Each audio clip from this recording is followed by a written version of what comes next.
Okay, so I know the last prologue to the first chapter was supposed to be the last one, but I have a little bit of time, and I was out and about and thinking about some things, and I just thought it would be a good idea, which is probably going to be a bad idea, just to throw three things out there with no order or importance or really no logic, which may or may not reinforce what we've looked over so far, and which may or may not trace out some new horizons, which we will look into. And certainly Kant, for me, is on the horizon. I think I'm going to be reading Deleuze's book on Kant again on the beach, and hopefully we can get into more detail on that. So the first thing I'm throwing down here, we're going back to Hume.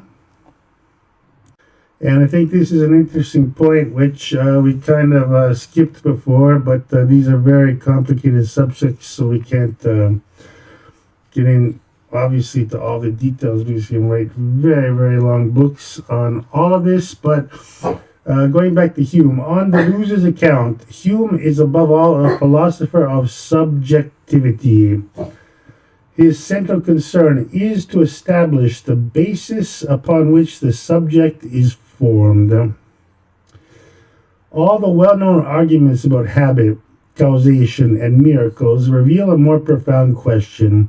If there is nothing transcendental, and for Hume, there is nothing transcendental, and that which makes him very interesting and Deleuze's interest in him, how are we to understand the self-aware, creative self who seems to govern the nature that he somehow has sprung up from? Deleuze argues then that the relation between human nature and nature is Hume's central concern. So therefore, what Deleuze finds in Hume is someone saying, nothing transcendental, it's just us and the unconditioned, the empirical given. Deleuze develops this argument by asserting precisely the opposite of the traditional reading of Hume. According to Hume, and also Kant, the principles of knowledge are not derived from experience.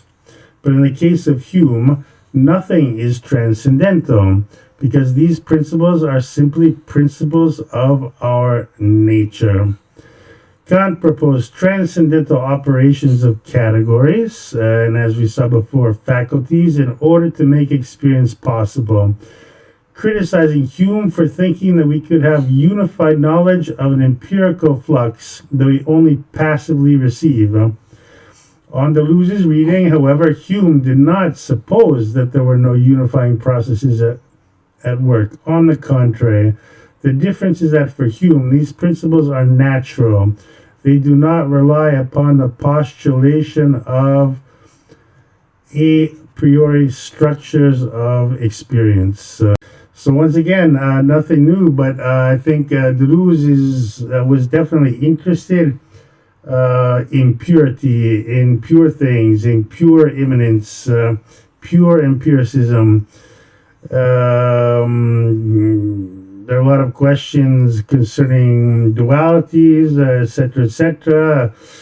But the fascination with Hume certainly comes from the fact that Hume is saying there are no transcendental principles that govern ourselves as beings. Going on.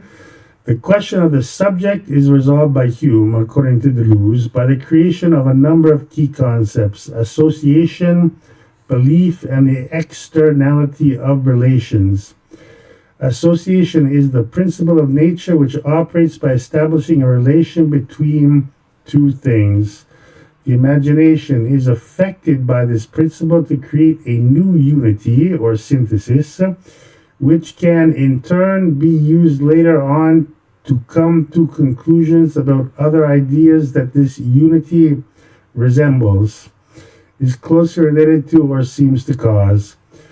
If we consider the traditional example of the balls on a pool table, The process of association allows a subject to form a relation of causality between one ball and the next, so that the next time one ball comes into contact with another, an expectation that the second ball will move is created. Thus Hume, for Deleuze, considers the mind to be a system of associations alone, a network of tendencies. We are habits, nothing but habits. The habit of saying I. Perhaps there is no more striking answer to the problem of the self. The mind, affected by the natural principle of association, becomes human nature from the ground up. This is Deleuze. Empirical subjectivity is constituted in the mind under the influence of the principles affecting it. The mind, therefore, does not have the characteristics of a pre-existing subject. These associations account not only for experience in the basic sense, but up to the highest level of social and cultural life. This is the basis for Hume's rejection of a social contract model of society, such as Hobbes's, in favor of convention alone. Morals, feelings, bodily comportment, all of these elements of subjectivity are explained not by transcendental structures, such as Kant will propose, but the imminent activity of association. Once this habitual structure of the self is in place, Deleuze suggests, the humane concept of belief comes into play, which is resolutely a central part of human nature. It describes the particularly human way of going beyond the given. When we expect the sun to come up tomorrow, we do not do so because we know that it will, but because of a belief based on a habit. This in turn reverses the hierarchy of knowledge and belief and results for Deleuze in a great conversion of theory to practice. Every act of belief is a practical application of habit, without any reference to an a priori ability to judge. Not only is the human being thus habitual, on Deleuze's reading, but also creative, even in the most mundane moments of life. Finally, Deleuze insists that one of Hume's greatest contributions to modern philosophy is his insistence that all relations are external to their terms. This is the essence of Hume's anti-transcendental stance. Human nature cannot unite itself. There is no I which stands before experience, but only moments of experience themselves, unattached and meaningless without any necessary relation to each other. A flash of red, a movement, a gust of wind. These elements must be externally related to each other in order to create the sensation of a tree in autumn. In the social world, this externality attests to the always already interested nature of life. No relation is necessary or governed by neutral laws, so every relation has a localized and passional motive. The ways in which habits are formed attest to the desires at the heart of our social milieu. Subjectivity, as Deleuze describes it through his reading of Hume, is a practical, passional, empiricist concept immediately located at the heart of the conventional, which is to say the social. And okay, so now we're moving along and getting into some really good stuff, and I think this is kind of the whole heart of the issue, and that is what Deleuze takes from Hume, and precisely external relations. So, that's not very respectful.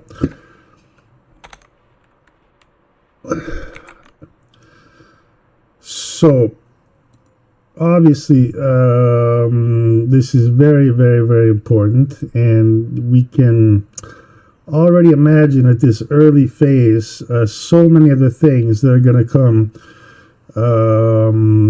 for Deleuze from this very simple concept of Hume's external relations. So, as we saw before, for Hume, there's nothing transcendental.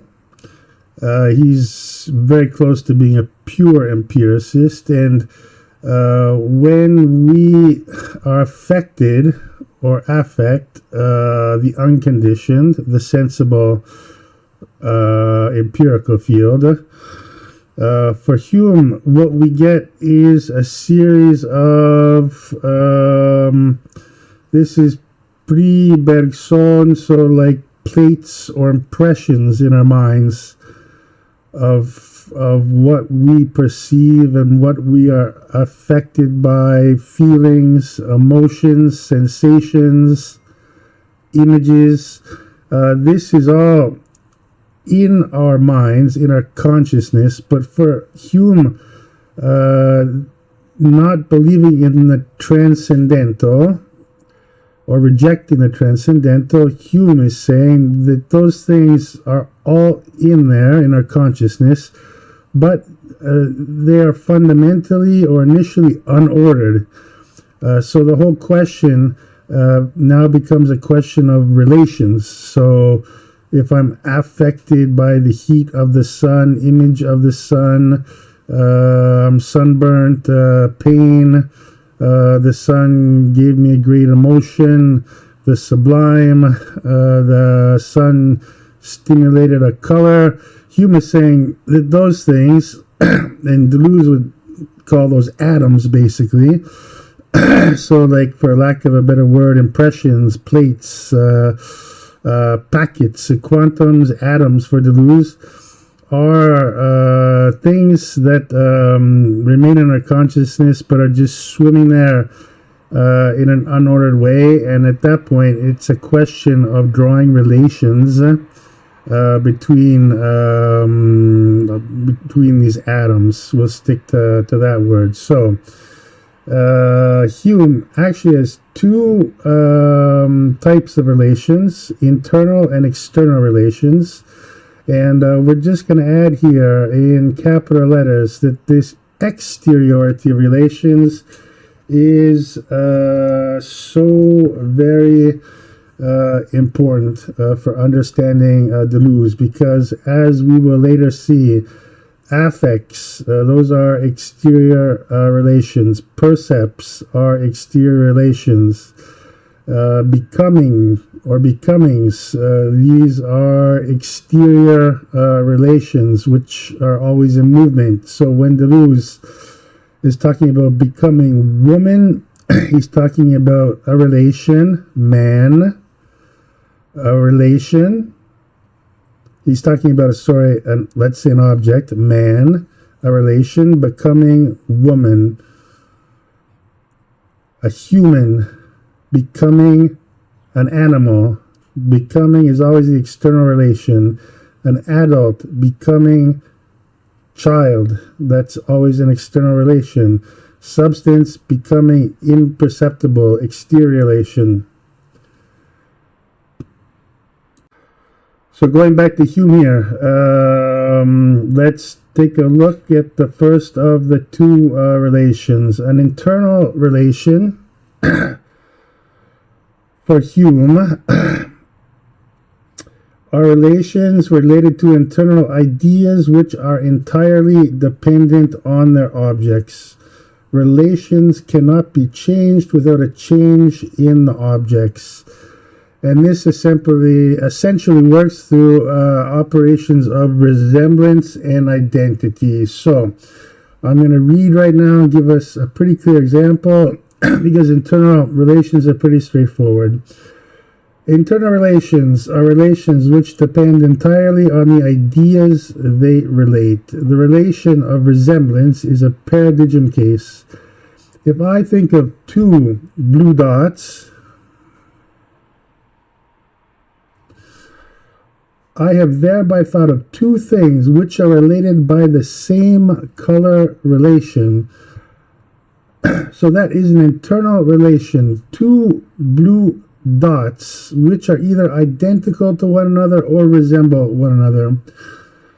I cannot replace the two blue dots with any arbitrary object without thereby destroying the same color relation that held between them. So, blue dot, object. Blue dot, second object. Relation, same color. Kant says this is an internal relation because it has to do with what Hume would say is the internal essence of the objects, and they are similar. They resemble one another. So I posit the relation same color. And Hume says you cannot change those two ideas or two objects or two atoms or whatever because that relation would be destroyed. So if I substitute one blue dot with a red dot, same color, which is my relation, doesn't hold up to logic, and it's therefore is destroyed if any change in the object itself occurs. So, resemblance, contrariety, degrees in quality, and proportions in quantity or number are all relations that depend entirely on what these relate. I will refer to these as relations that are internal to their relata. To think of two objects is to think of the internal relations between them, because these are relations that result from properties that are inseparable from their objects. So I think that's all very clear and straightforward. And the second type of relation, which is the one Deleuze is interested in, is the external relation. And we have external relations are entirely independent of their objects. Relations can be changed for the same two objects. So one example which Hume gives us is I can think as two objects as being 5 feet away from each other. But I can also think of these two objects not being 5 feet away from each other. So the relation is necessarily external because, as Hume said before,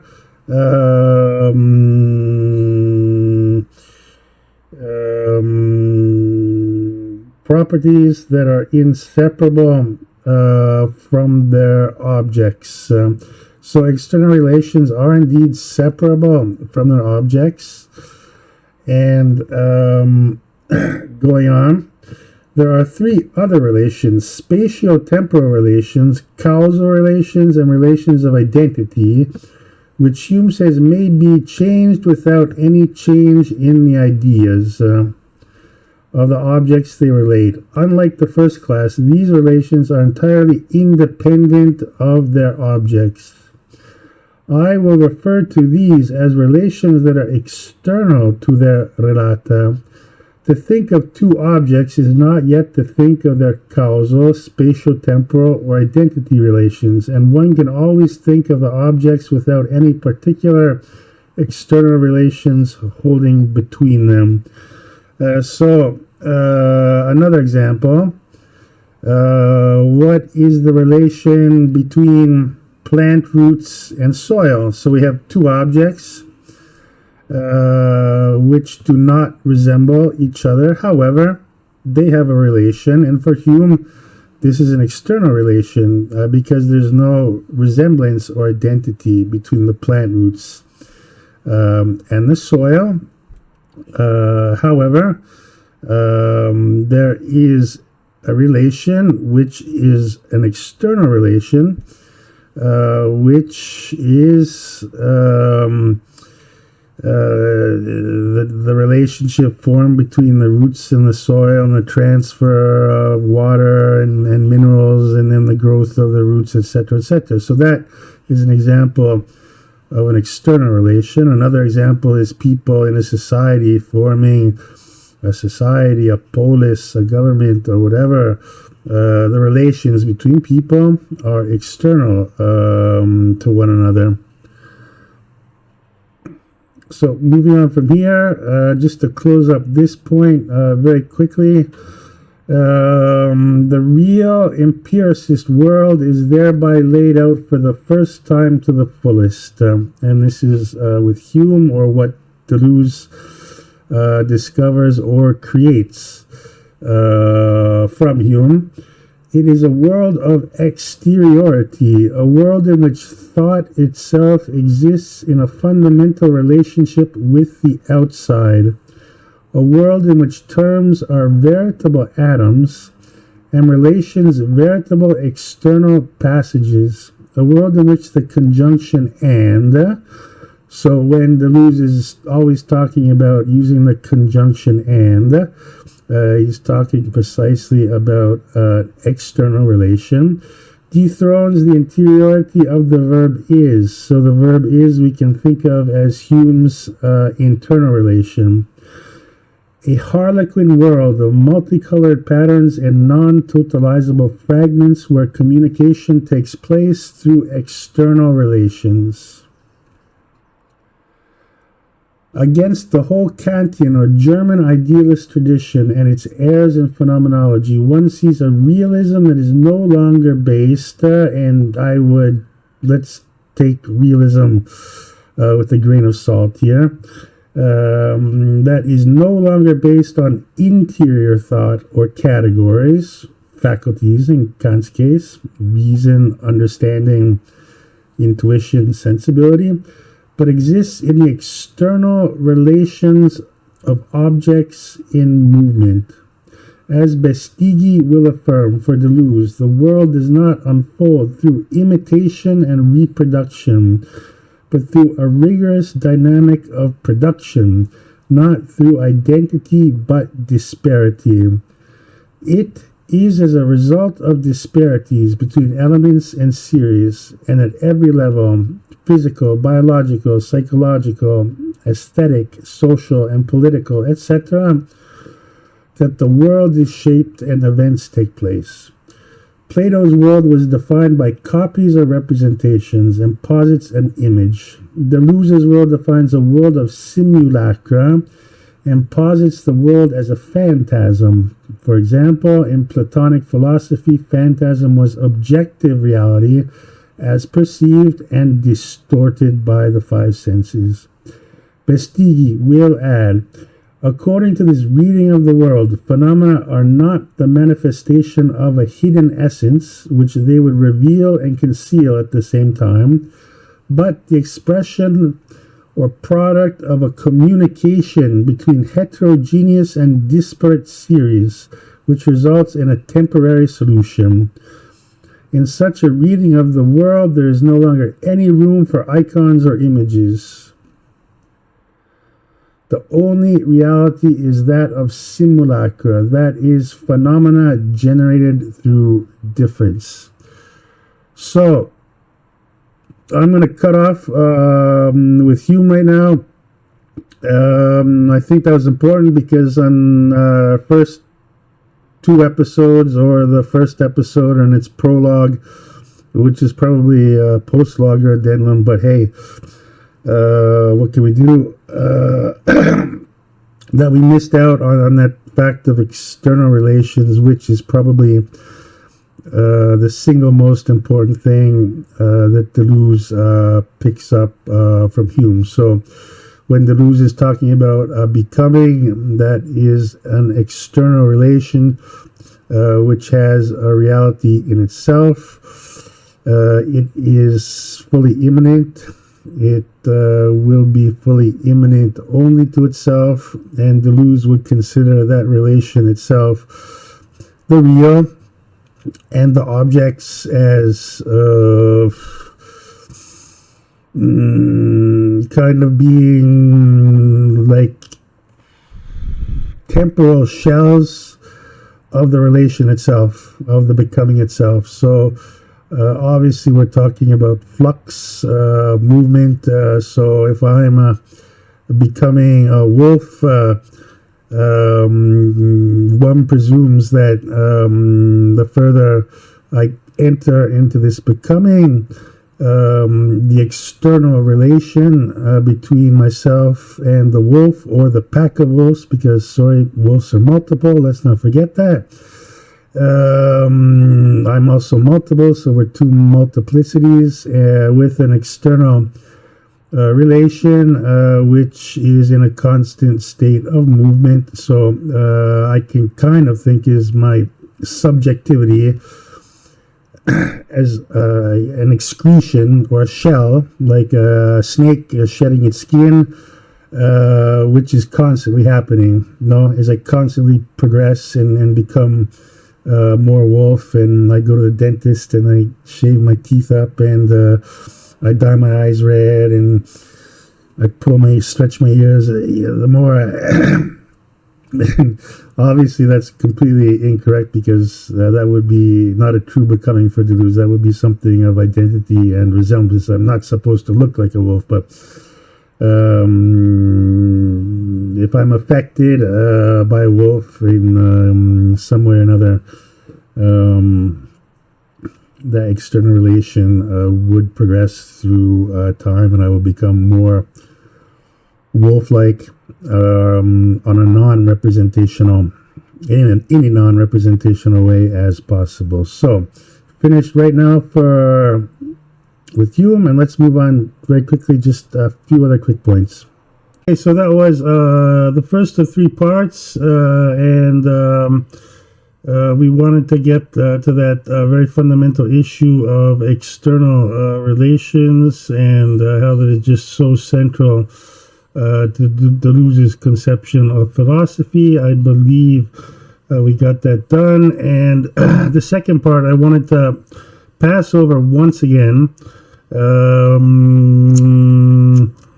The use of the faculties by Kant and Deleuze's criticism of it, which we went over in the previous podcast, but I still don't think I have this doubt that it wasn't explained too well, and even, I would prefer to be able to explain it more clearly. I don't think I can do it 100% logically, but I think I can show you just a little bit of things right now, which should kind of hammer the point home, and why Deleuze is saying that Kant, with his use of faculties and transcendental faculties, there's basically a circular argument, because Kant is tracing from the unconditioned towards the conditioned, which are the faculties, and Deleuze is saying that he's doing this essentially through a circular system of representation, where the faculties are basically accounting for or explaining the sensible.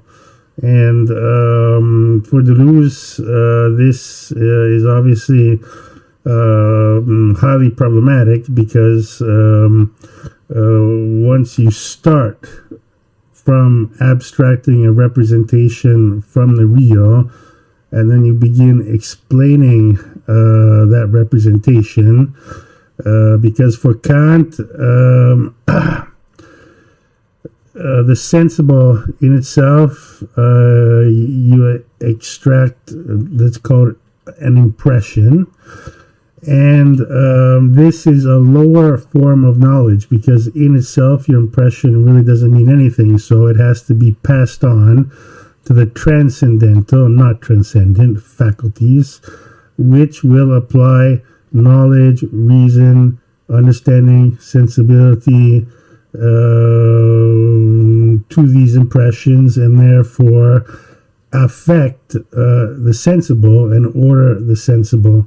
So really quickly, we're just going to go through the degrees of cognition for Kant. How many do we have? We have 7 fundamental steps made in cognizing the unconditioned. So, the first degree of cognition is to represent something. So we can see already with step one, Deleuze will most likely had a problem with that. The second is to represent something with consciousness or to perceive. So I suppose Kant is saying we just have an extremely raw representation. And then the second step in our cognitive process is that representation passes into our consciousness, and that becomes a full perception. The third step for Kant is to be acquainted with something, noscere in Latin, or to represent something in comparison with other things, both as to sameness and as to difference. That is a big tree, that is a small tree, that is a yellow flower, that is a red flower. So for Kant, the third step is that after a raw perception that enters into our consciousness and we actually perceive it, then we become acquainted with it, and we are capable to compare it to other things. The fourth step here for Kant is to be acquainted with something with consciousness. So our acquaintance, we are first conscious and then we are acquainted. This acquaintedness will pass into consciousness, and therefore we cognize it, the cognoscere.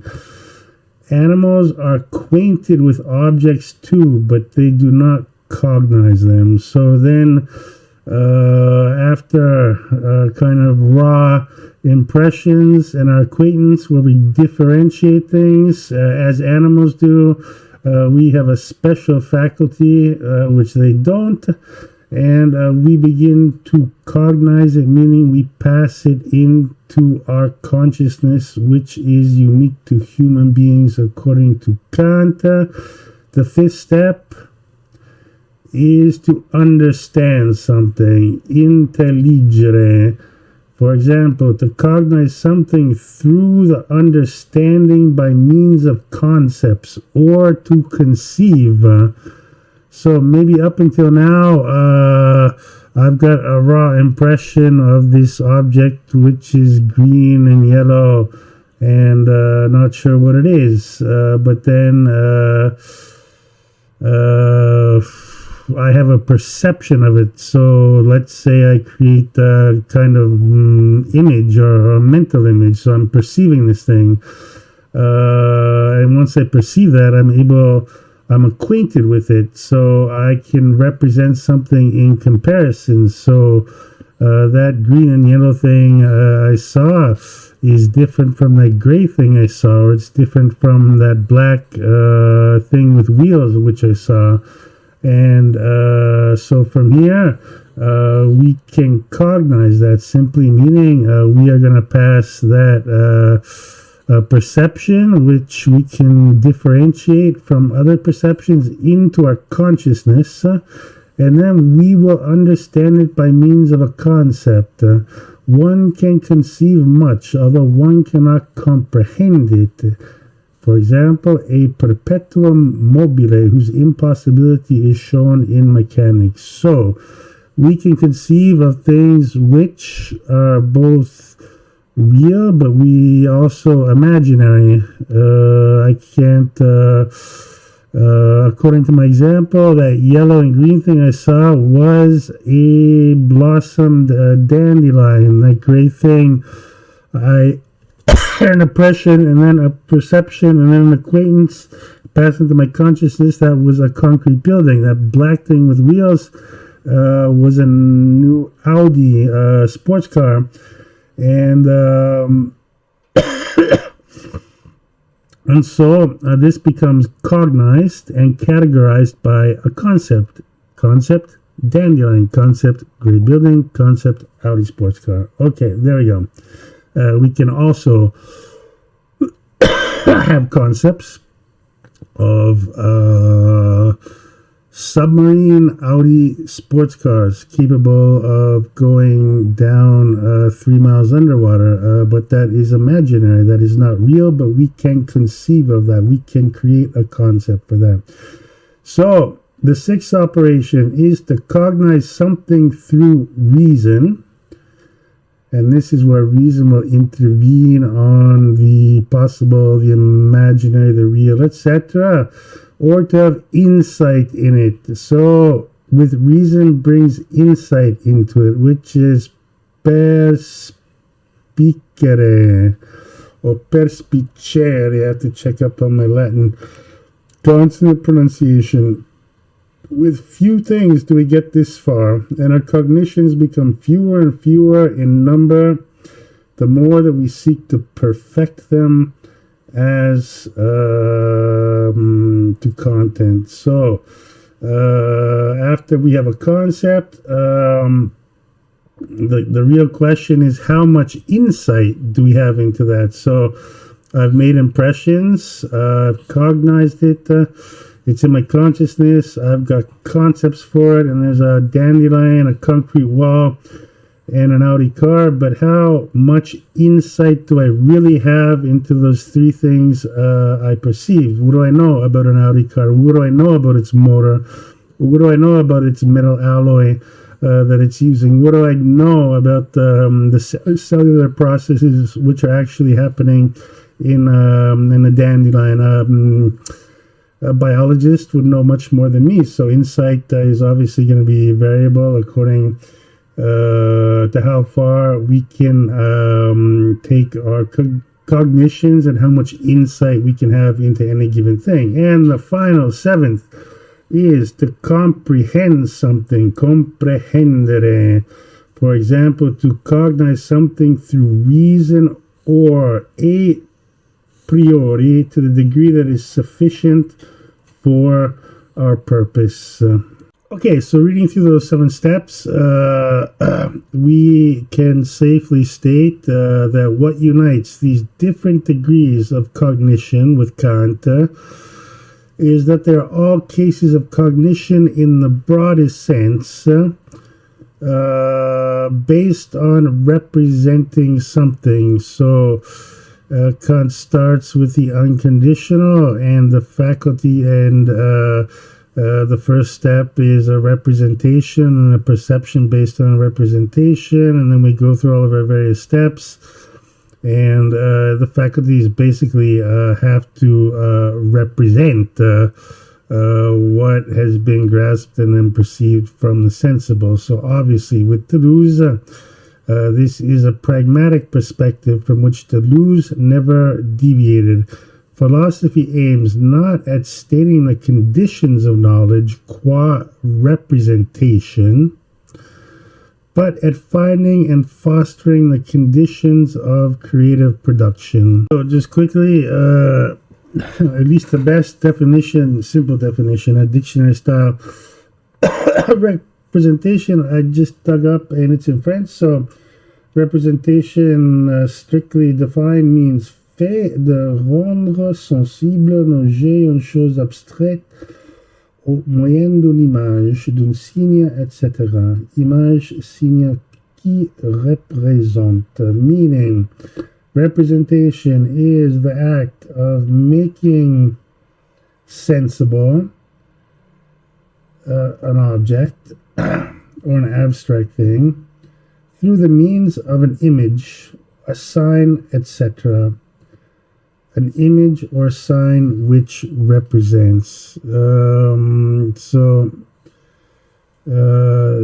This should be pretty clear, the way Kant is operating through representation, and it should be pretty clear by now why Deleuze finds this bizarre circular argument in which we have to explain the unconditioned by a transcendental system whose ultimate goal is to explain the representation of the unconditioned. Going forward in Bergsonism, Deleuze develops the ideas of virtuality and multiplicity that will serve as the backbone of his later work. From Maimon's reading of Kant, we know that Deleuze needs to substitute the notion of the condition of the genesis of the real for the notion of conditions of possibility of representational knowledge. The positive name for that genetic condition is the virtual. Let us take up the first four postulates. The first postulate concerns our supposed natural disposition to think. The denial of this is what necessitates our being forced to think. The second and third postulates concern subjective and objective unity. Subjective unity is captured by the notion of common sense, such that our faculties of sensation, memory, imagination, and thought work in harmony, while objective unity is captured by the notion of recognition, such that it is the same object that is sensed, remembered, imagined, and thought. The fourth postulate concerns representation, a key target of Deleuze's critique. Here, difference is submitted to a fourfold structure that renders difference subordinate to identity. So once again, representation has to do with identity, and Deleuze is outlining why difference, which Deleuze essentially wants to substitute identity with the concept of difference. Deleuze's critique here is that with Kant we have identity in the concept.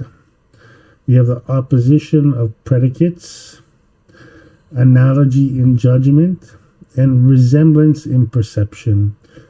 A good way to approach Deleuze's notion of representation is via Aristotle and Porphyry. Specific differences are the opposed predicates that function on a horizon of identity in the concept under division.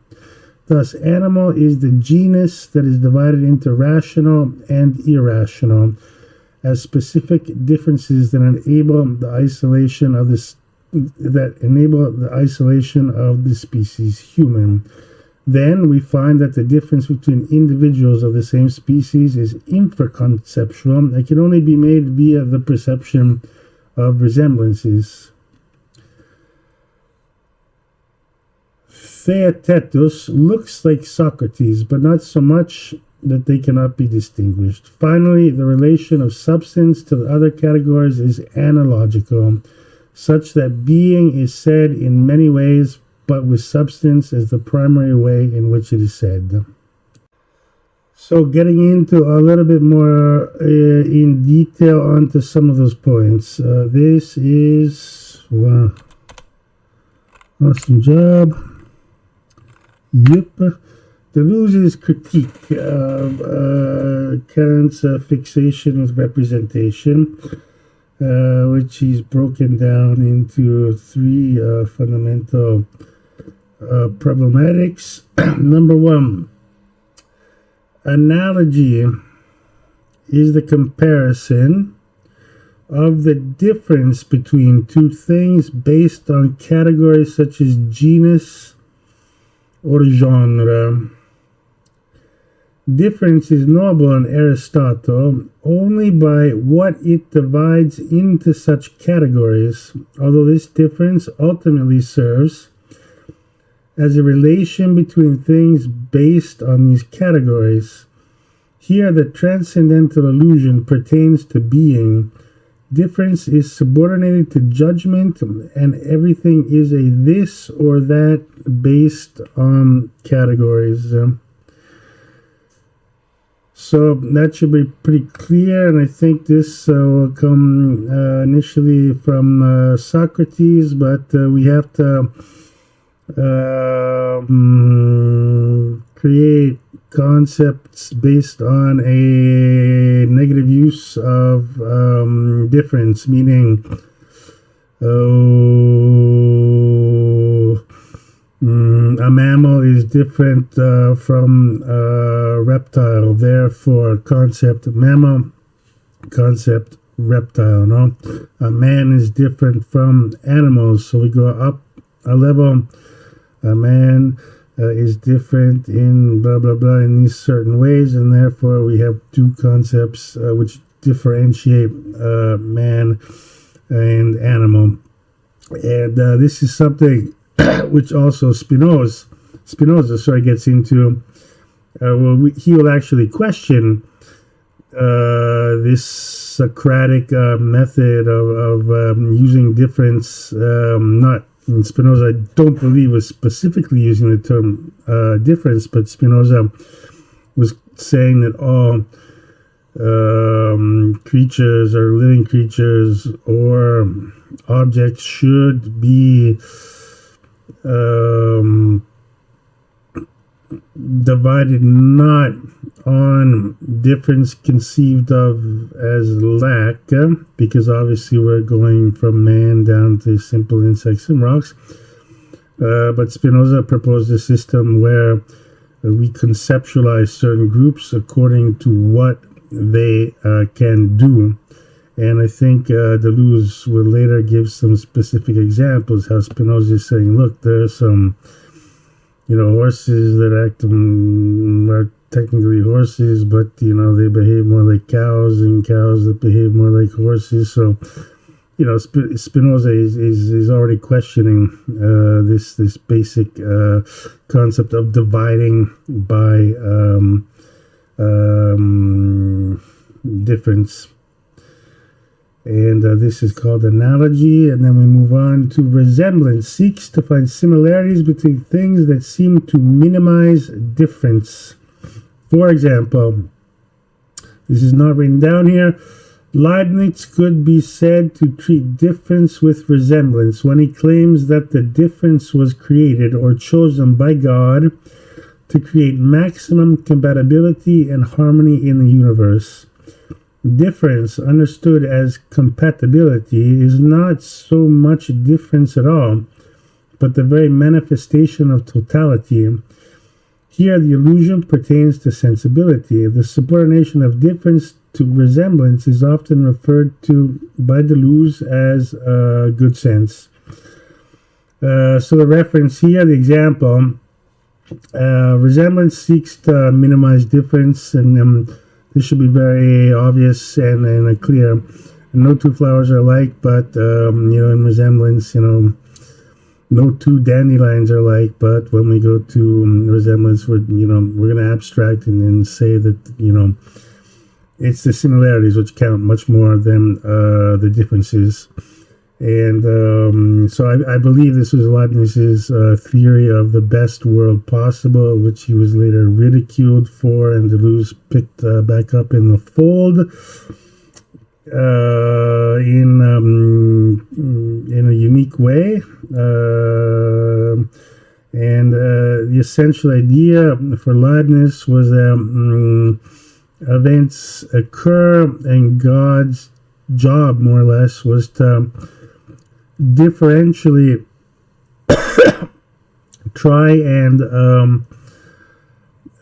obviously Leibniz was a famous mathematician, and with Newton one of the discoverers of differential mathematics and geometry. But for Leibniz, God's job was to create a curve, a differential curve between events which occurred in history, in order to make the best world possible.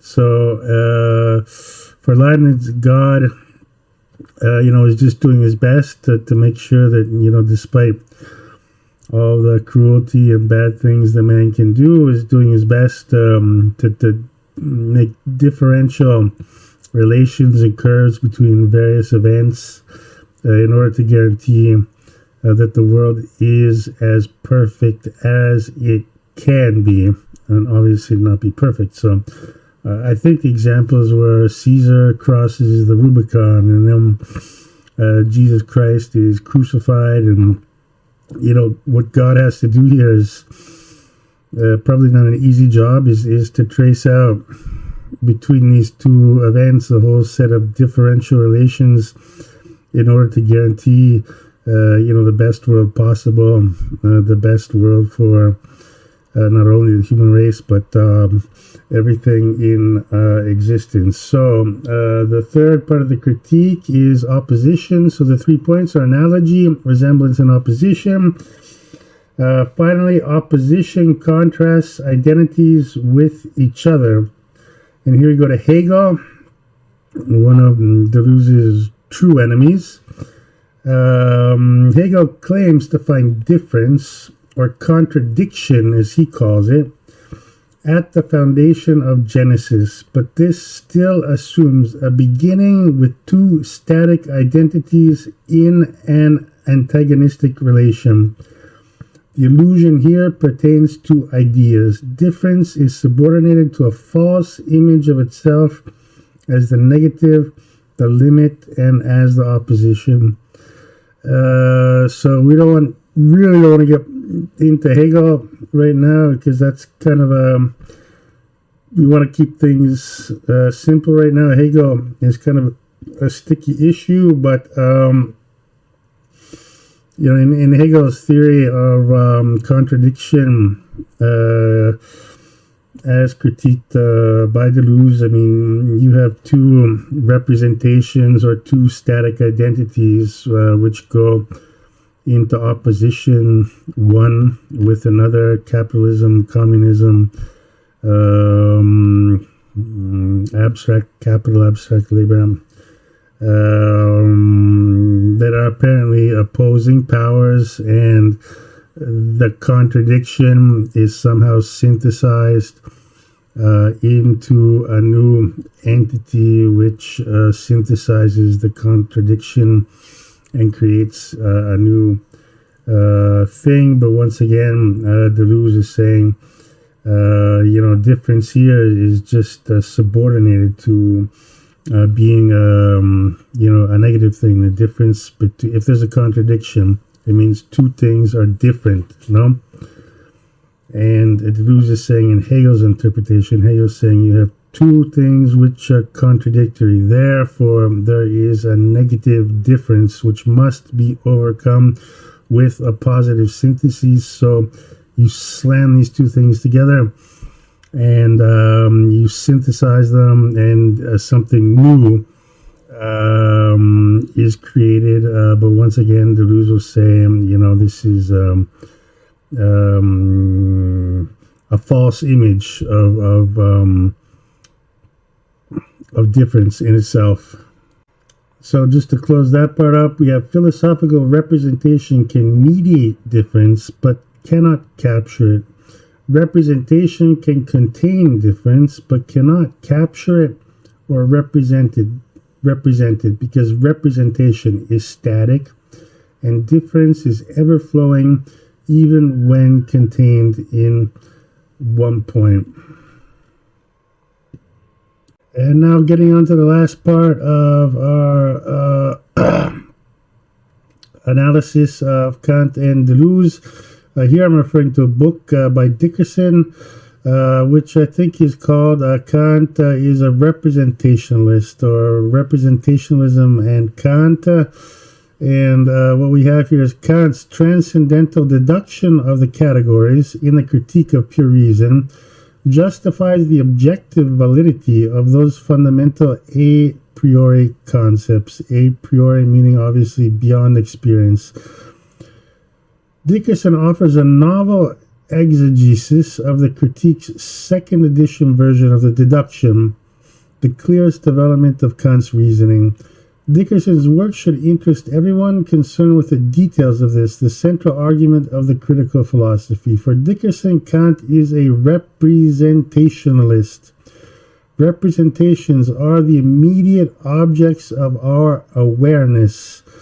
And we already know that a representation from our French dictionary translation is an image or a sign which substitutes something and in one way or another represented. Representations are the immediate objects of our awareness.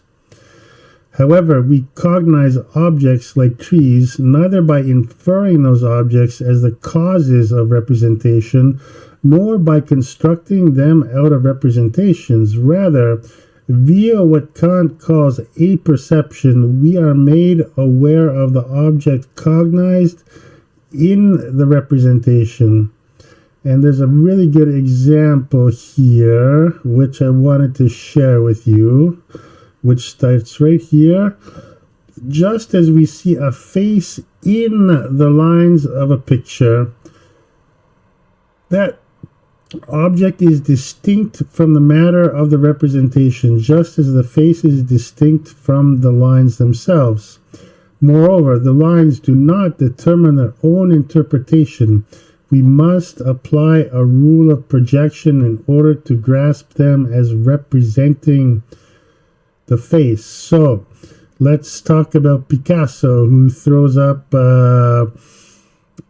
he's got his carbon pencil and a big piece of paper, and he's just throwing down 4 or 6 lines. Those are just lines in themselves, and they're made of graphite dust or whatever.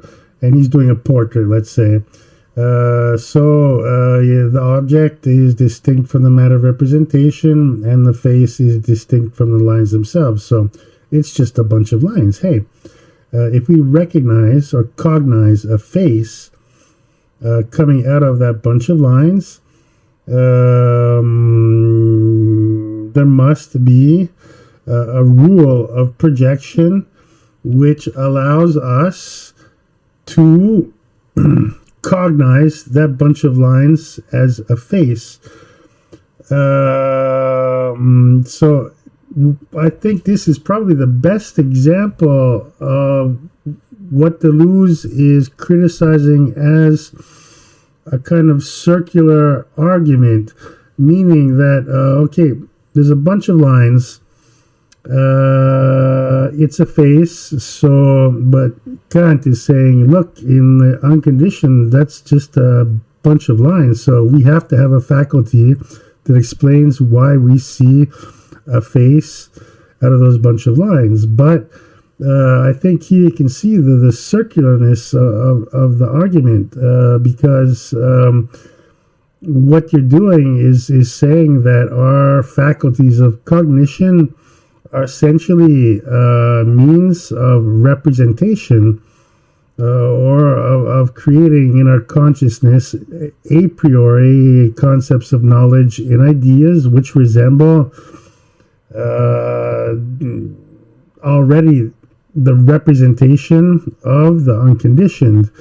So all of our faculties are basically set out to explain why we see a face from a bunch of lines.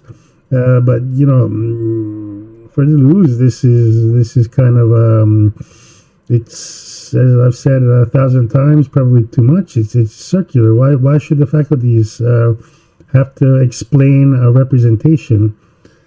So similarly, where are we at here? Similarly, representations as given, impressions, and empirical concepts do not determine their own interpretation. So once again, this is Dickinson, not Deleuze, but this is kind of the same argument. Deleuze is saying, look, Kant is claiming that, you know, it's the transcendental faculties which condition the unconditioned, but in reality it's the unconditioned which is conditioning Kant's conditions or faculties. So I'm probably making it more complicated than it actually is, but I think hopefully by now that should kind of be intuitive, that the critique here is that Kant is, and it's said perfectly here, that the sensible under Kant is actually the conditioning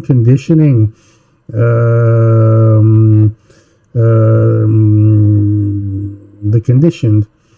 So going on, for a perception to grasp the tree, an an act of category applying spontaneity is required, an act not grounded upon the passive recognition of features of what is given in experience.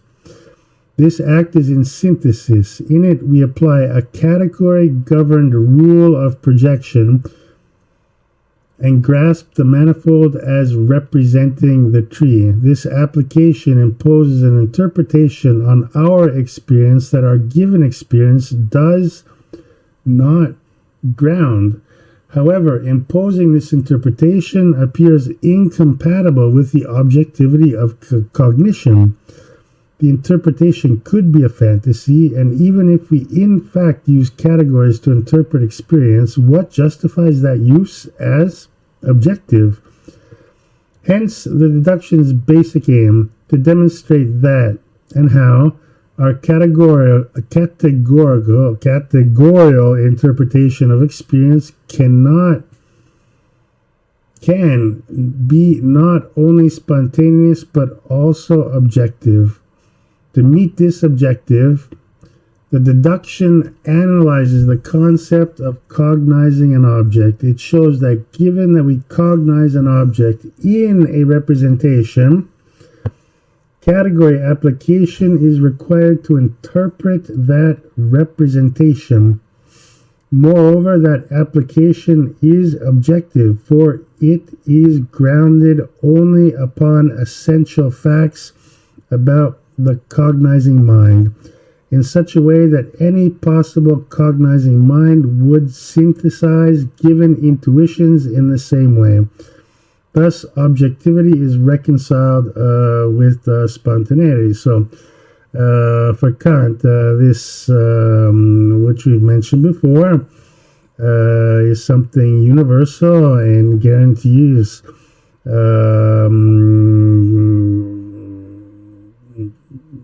a shared capacity or identity between all people of perception. So this is the common ground that we all have, these faculties which allow us to perceive the world and order it in the same way. And that is our common ground. And as we know, this is something that Deleuze will be very, very critical about. So I don't want to go over this anymore here and waste any more time, but I did want to pass over again this critique of Deleuze and his critique of Kant's formulation of transcendental faculties, which are substantially based on explaining representations and not being capable of fully grasping the richness of the unconditioned, of the sensible, and also as being static and not being able to account for the flux, the constant movement of difference. And we will close that part up here and go to our final part in just a second.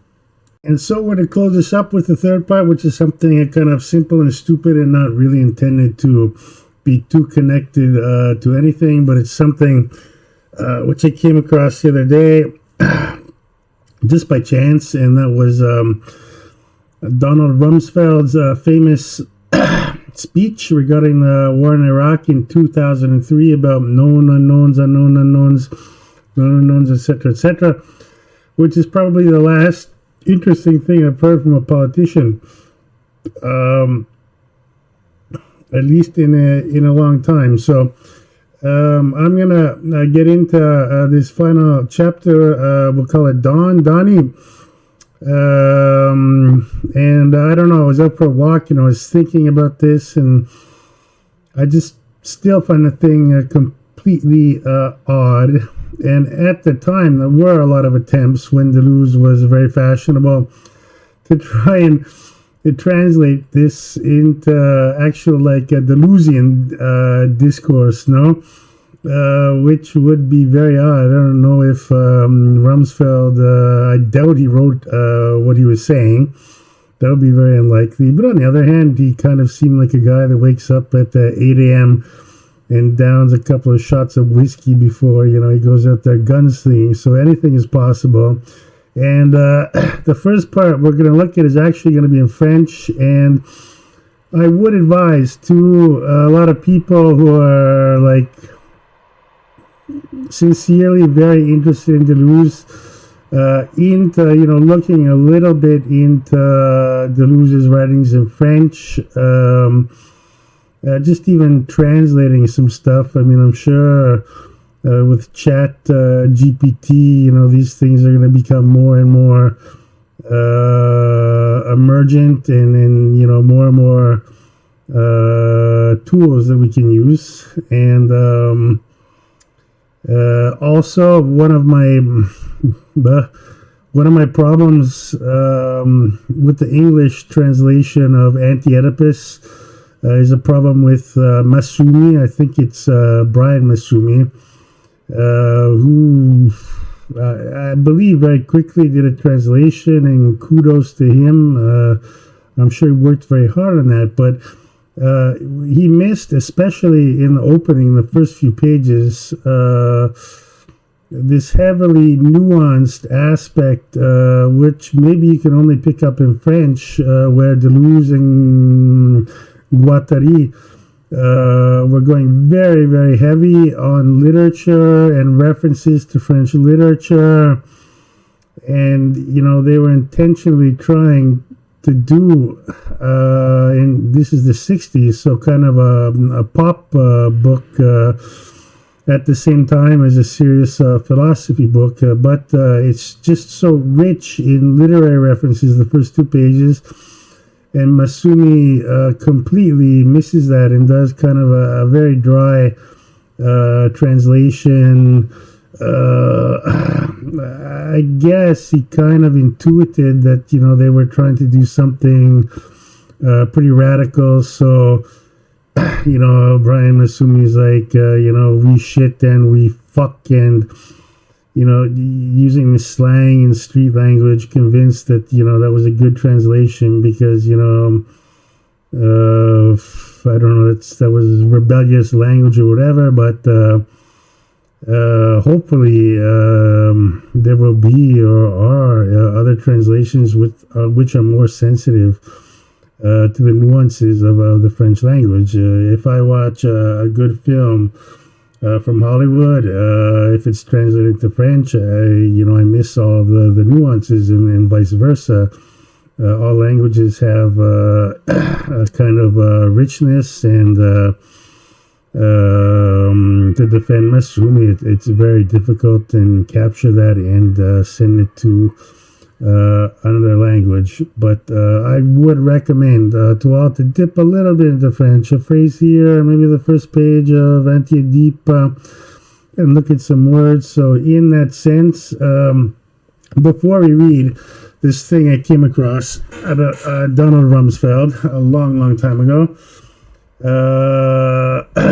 when we look at the French, we have to make a differentiation between two words in French, which basically are two verbs concerning, in English, the verb to know. So obviously in French you have connaître and savoir. So checking this text out, sur le plan sémantique, connaître, c'est avoir la connaissance de l'existence d'une chose. C'est l'identifier, la tenir pour réelle. Tandis que savoir, c'est avoir une connaissance approfondie d'une chose qui résulte d'un apprentissage. C'est voir dans l'esprit un ensemble d'idées et d'images constituant des connaissances à propos de cet objet de pensée. So, synthesizing and translating into English, in general, savoir implies a knowledge of something much deeper than simply the verb connaître. For example, these kids, ces enfants connaissent la fable. These kids understand the story of, these kids know about the story of this or whatever, but you could say, for example, tout chimiste doit savoir le tableau des éléments. That means all chemists, or by chemist, that could also be someone who works in chemistry, who works in a pharmacy, whatever, have to know profoundly and intimately the table of elements. So, literally translated, connaître means having the knowledge of the existence of a thing and being able to identify it and know it's real. At the same time, savoir means having a connaissance, a knowledge, which is deep concerning a thing, in which you have an apprentissage, you're an apprentice to the thing through your knowledge, and you have that knowledge in your spirit through a ensemble of ideas and images which constitute the connaissance, the knowings concerning this object of pensée. So the important thing is connaître is to know about something, and savoir is to really know something on a much deeper level than connaître. So this is what I came across. En mars 2003, Donald Rumsfeld s'est laissé aller faire un peu de philosophie à propos de la relation entre le connu et l'inconnu. Il y a des connus. Ce sont les choses que l'on connaît. Il y a des connus. Let's translate. In March of 2003, Donald Rumsfeld permitted himself to do a bit of philosophy concerning the relationship between the known and the unknown. Il y a des connus. There are known knowns. Ce sont les choses que l'on connaît. Those are the things that one knows. But once again, we're using the word connaît, and that means that's something one knows about, essentially. Il y a des inconnus connus. There are unknown knowns. C'est-à-dire, il existe des choses dont nous savons que nous ne les connaissons pas. So here we're going to distinguish between these two verbs. Il y a des inconnus. There are unknown knowns. That means there exist things which we know, meaning we know profoundly, deeply, savons, that we cannot connaissons, which we cannot, let's say, superficially know. Mais il y a aussi des inconnus, but there are also unknown unknowns. Il existe des choses dont nous ne savons pas que nous ne les connaissons pas. There are things which we know, meaning deeply, profoundly know, that we cannot superficially know.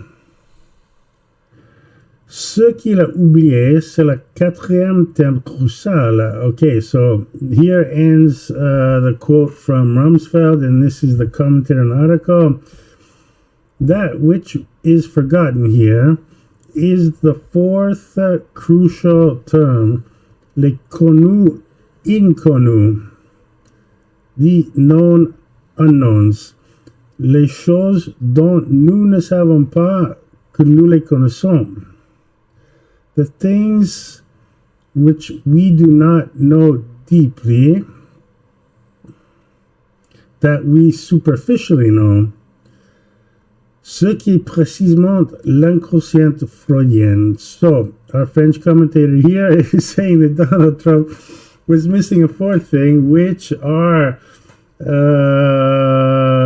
the known unknowns, which are things. So this translated into English as unknown unknowns. In French, what happens is there are things which we do not know, savons deeply, but which we know, let's say, superficially. And this is precisely the Freudian unconscious. The knowledge, la connaissance qui ne se connaît pas. The knowledge which one does not know, once again, superficially. And this is something which Lacan repeated. Si Rumsfeld pense que les plus grands dangers dans la confrontation avec l'Irak sont les inconnus, if Rumsfeld thinks that the biggest dangers in attacking Iraq are the unknown unknowns, à savoir les menaces de Saddam que nous ne devinons même pas, il ne faut répondre qu'au contraire, les plus grands dangers viennent des inconnus, les croyances et des suppositions désavouées dont nous ne sommes même pas conscients. Right here, meaning that if Rumsfeld thinks that the greatest danger in the war against Iraq were the unknown unknowns, in reality, the threat of Saddam, which we were not even able to understand, meaning we had no idea if he was a threat or not a threat, one would have to say, on the contrary, the biggest danger would come from the known unknowns, meaning the beliefs and suppositions which are rejected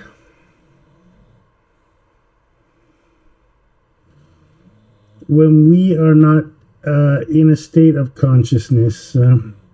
Le risque qu'il faudrait prendre serait d'assumer ces inconnus fantasmatiques. The risk is that he would have to assume such unknown phantasms.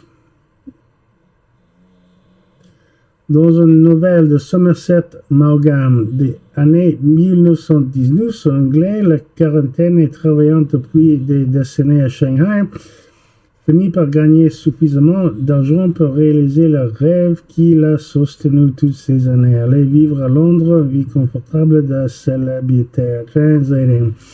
In a novel from the 1920s by Somerset Maugham, writes about an English person who passed many years of quarantine in Shanghai, China, but then went to work and earned enough money to realize his lifelong dream, and after all these years go back to England and London where he could live a comfortable life. Cependant, après quelques semaines à Londres, il s'ennuie terriblement, succombe à la dépression et commence à regretter sa vie à Shanghai. So he returns to London, and after several weeks, he finds himself very bored. He gets depressed and starts regretting the fact that he left Shanghai. Il reprend donc le bateau pour la Chine, so he gets a boat and tries to go back to China. Mais pendant le long voyage de retour, pendant que le bateau fait une escale à Hanoï, il la quitte et s'est installé pour toujours dans sa ville. So on this boat, trying to go back to Shanghai, the boat makes a stop in Hanoi, and I presume Vietnam, and he leaves the boat and starts living in Hanoi.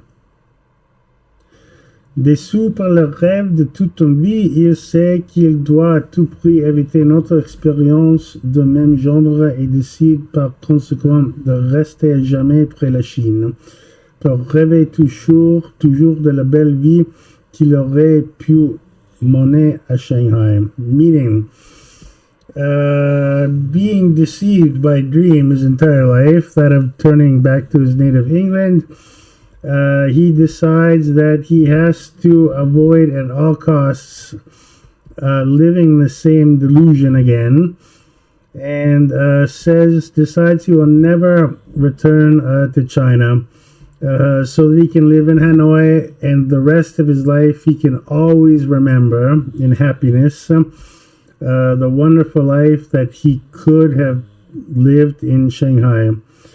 C'est ce que Lacan veut dire par céder son désir. And this is what Jacques Lacan, French psychoanalyst, meant by ceding or giving up one's desire, compromising one's desire. Le refus de traverser son fantasme au risque de le voir s'actualiser. The refusal to cross one's own phantasm, so you avoid the risk of seeing your phantasm actually realized. So that's just something that came across my mind as being curious. Once again, I don't know what Rumsfeld was thinking about, or I would have to think about it a long time. I don't want to waste too much time right now, but I still find that something completely bizarre, and I think hopefully later on with Deleuze we'll get into Freud for sure, and Lacan would be quite interesting, and I'm sure Rumsfeld was talking in a very, very practical way, and not knowingly talking about seeding desire and whatever. But those are things which are interesting. So I'm just going to finish up right now with something about the same thing in English. I think there are a few papers out there back in the day that got into this, but like I said, this should just be a quick stupid thing. This is actually what Donald Rumsfeld said in English. Reports that say something hasn't happened, this is 2003, are always interesting to me because, as we know, there are no knowns. There are things we know that we know. There are known unknowns. That is to say, there are things that we know we don't know. But there are also unknown unknowns. There are things we do not know we don't know.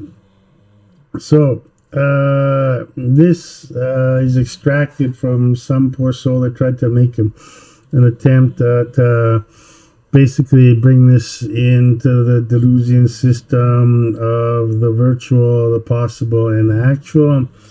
Who quotes Deleuze with, "A great philosopher creates new concepts. These concepts simultaneously surpass the dualities of ordinary thought and give things a new truth, a new distribution, a new way of dividing up the world." So I'm not sure if Donald was actually doing that. Once again, Deleuze, but the virtual is not the same thing as the possible. And we go on to the possible. And definitely Rumsfeld here is obviously probably talking strictly about the possible. There are three general ways of thinking about the possible. One, we take the present world as a kind of baseline from which we project alternatives. Okay, so it's possible tomorrow that the tree in front of my house is gonna go on fire. It's possible tomorrow there'll be an earthquake. It's possible tomorrow there'll be a tsunami, etc., etc. Number two, we create a maximally pluralist of worlds available to, say, an omniscient being, and distinguish among these. So an infinity of things, or maybe not infinity, but many, many, many things could possibly happen tomorrow.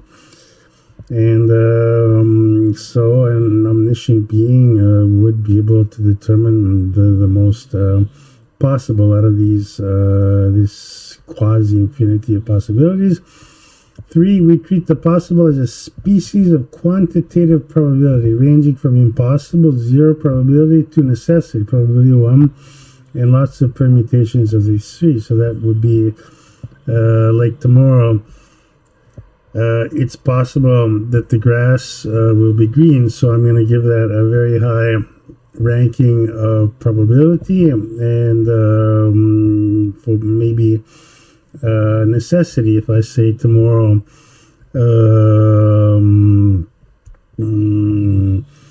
someone, an AOP or a UFO will show up on my terrace, that is extremely unlikely, therefore that would have very low probability rating. There are, of course, ways to treat 2 and 3 as intimately related, and it is possible to recover 1 as a special case of 2. Okay.